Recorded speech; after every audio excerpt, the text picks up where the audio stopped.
Alright, this is my first opportunity to give you my thoughts on the Flash trailer and the movie going forward.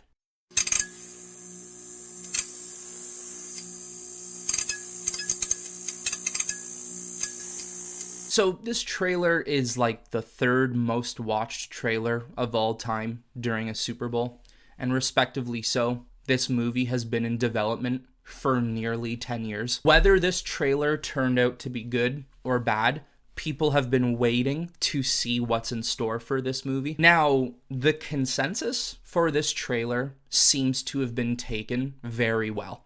A lot of people are enjoying what they've seen. I've seen a couple of people who are still a little cautious, but overall, it seems like people are really happy with it. As for myself, I am one of the people who is on it. I'm not sold completely on this trailer or this movie at all. I have my reasons for that I'm going to get into. I know 100% people will get mad at me for my opinion. And that's fine. You be mad all you want, but it's not going to change. I think it's actually funny how many people I've seen switch up on this movie off of one trailer. And let's not pretend like trailers have not made movies look amazing before. And when the movie actually comes out, people end up hating it. It's one trailer. We do need to calm down a little bit because this means nothing. The amount of people I've seen talk about, F the haters, this movie's gonna be amazing, are the same people I've seen months ago saying this movie's going to be trash.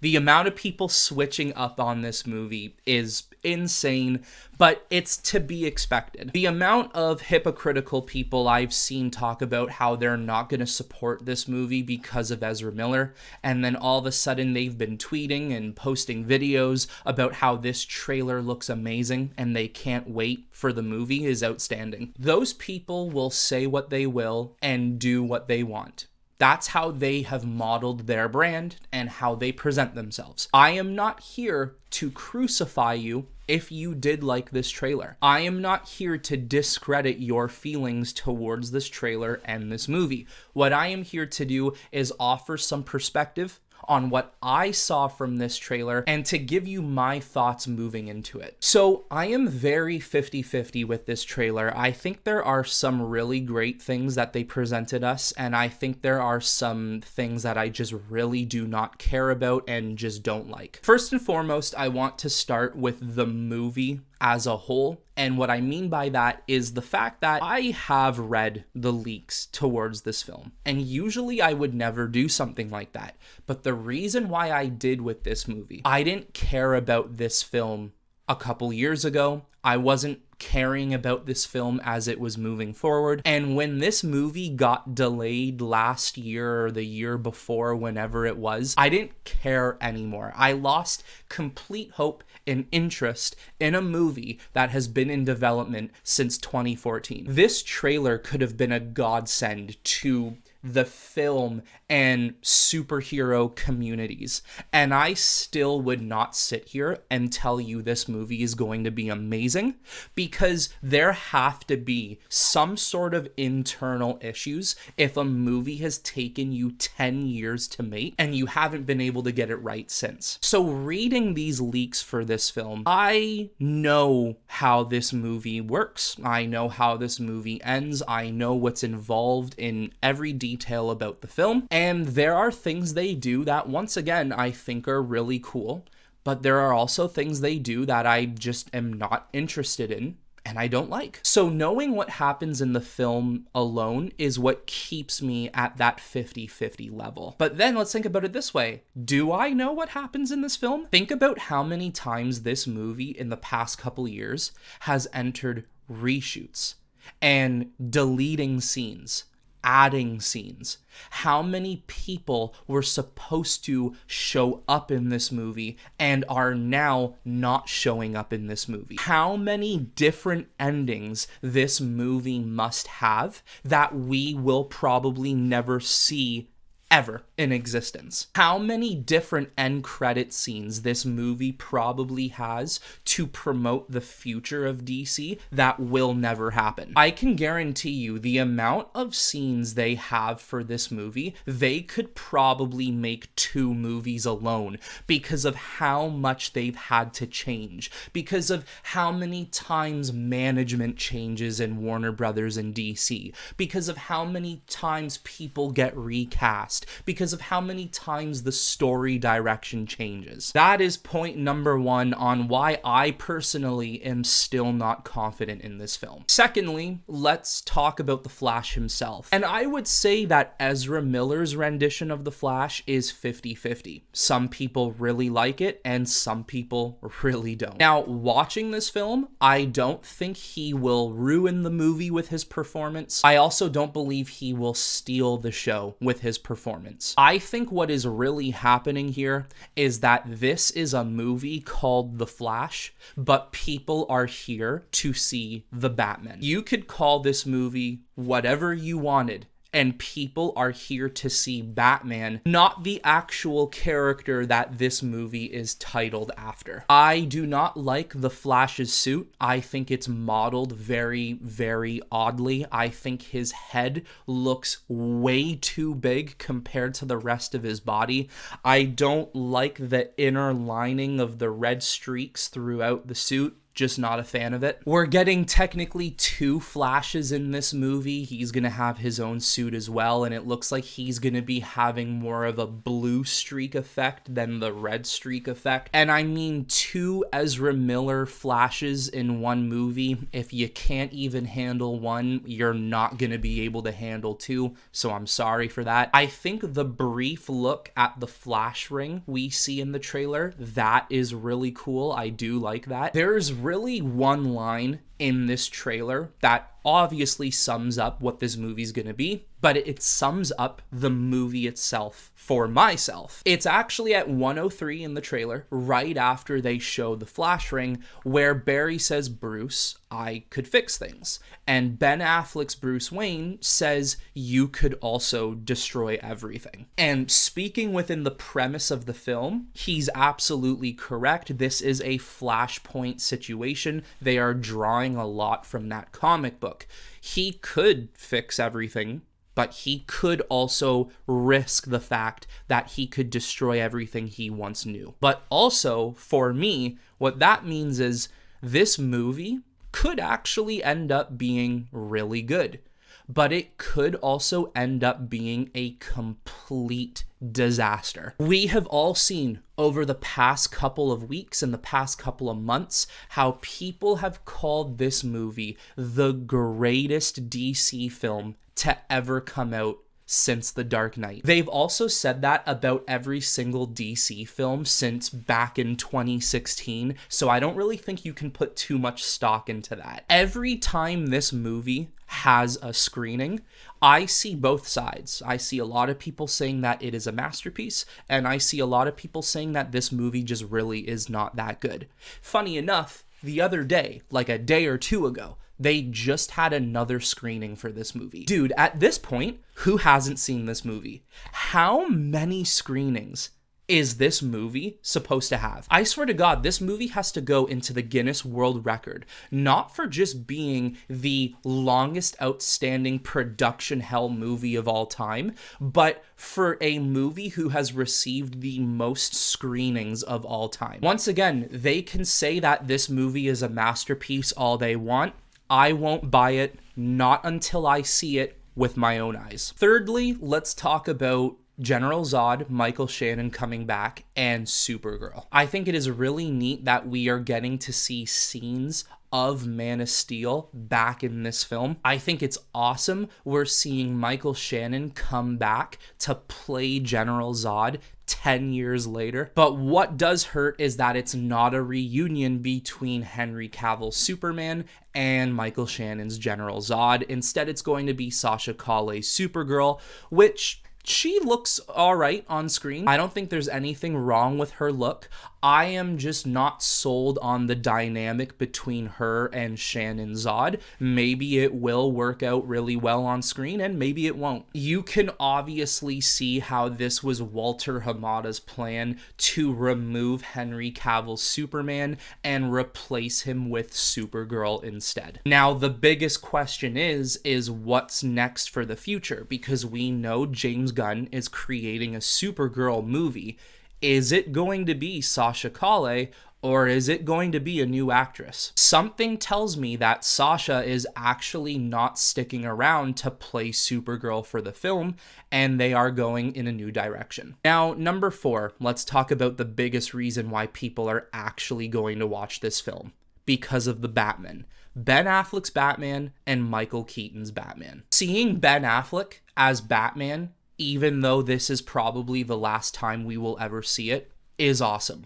Every time he was on screen in the trailer, I loved every bit of it. That motorcycle he's driving, seeing him drive with the massive jumbo jet bat plane he made for Zack Snyder's Justice League, all of that is beautiful. Even the fact that his suit is a blue and gray suit. A suit we've never seen Batman wear in live action before. And then at 1:31 in the trailer, we finally get to see the return of Michael Keaton as Batman. And all I gotta say is wake me up when it's over. Remember when I told you I have opinions that people just would not like me for? Yeah, well, this is one of them. For somebody like myself, who would take Batman over the human existence.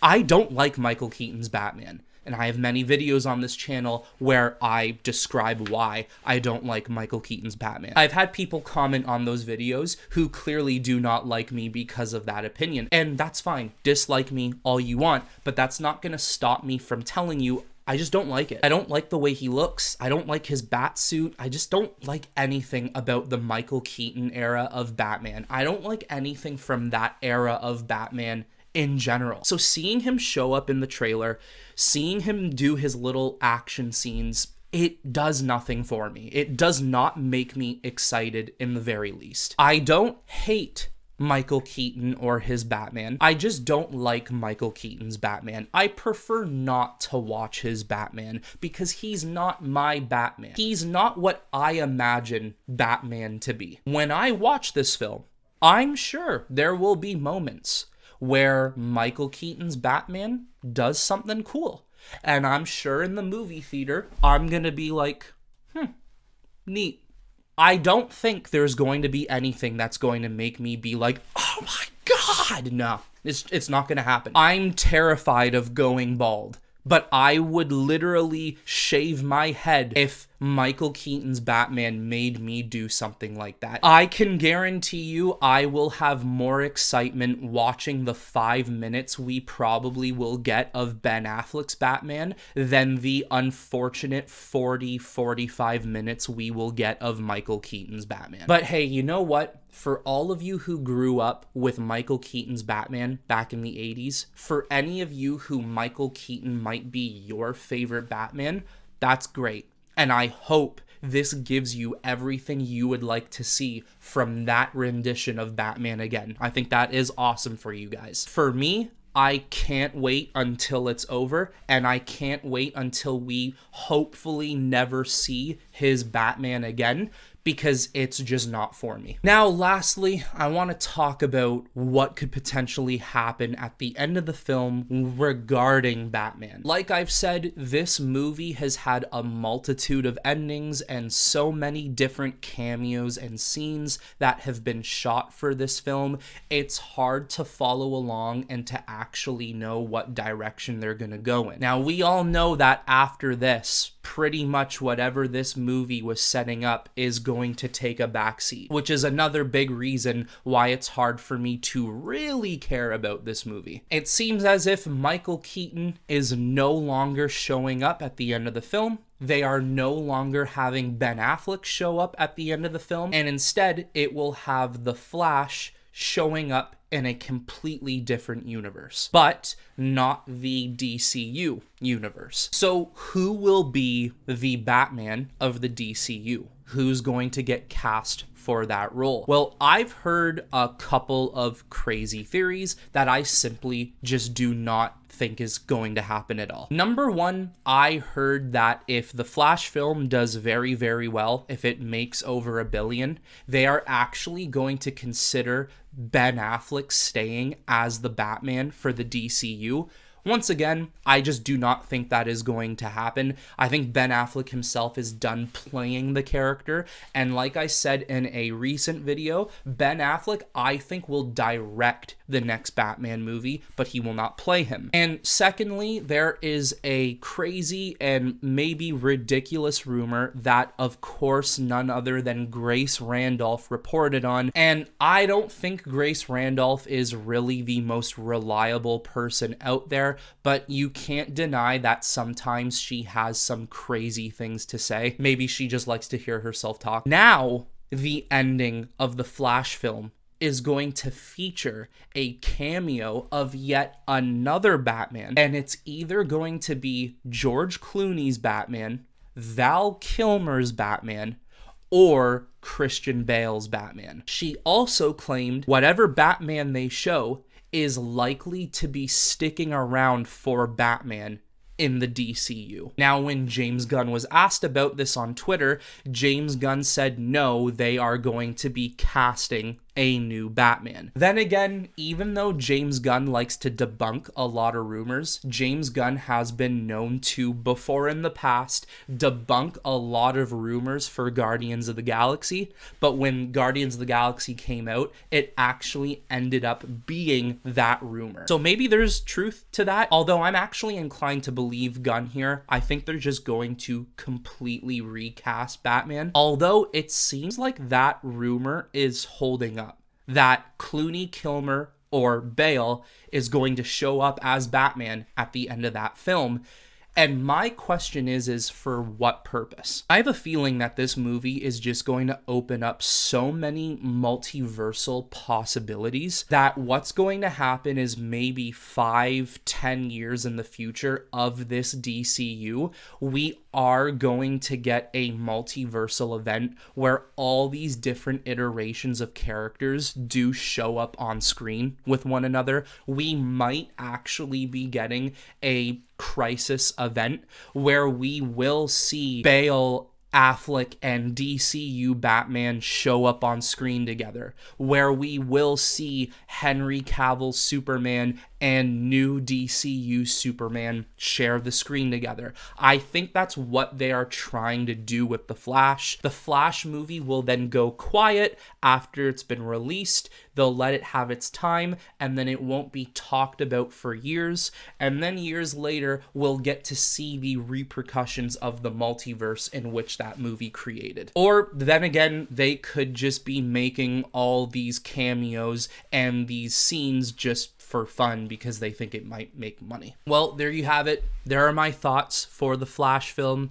Glad I was finally capable of telling you what I think. You know, all my doubts about this movie, everything I just do not like about the movie, if the film comes out, I watch it, and it completely changes me, I'll accept it. I'll take it. I don't want this movie to fail. I want this movie to be real good. I want this movie to prove me wrong. There are just so many things there that either one, don't hold my interest, or two, give me reason to believe that we should be cautious about it. But you know what? We'll wait for future trailers. We'll even wait for future details. And we'll wait for the summer to see what this movie actually looks like. But now it is your turn to let me know in the comments below what you thought of this trailer. Have your opinions changed? Have they stayed the same? And what do you think moving forward? But that's all I got for you on this one, guys. So until next time, I'll talk to you all very soon.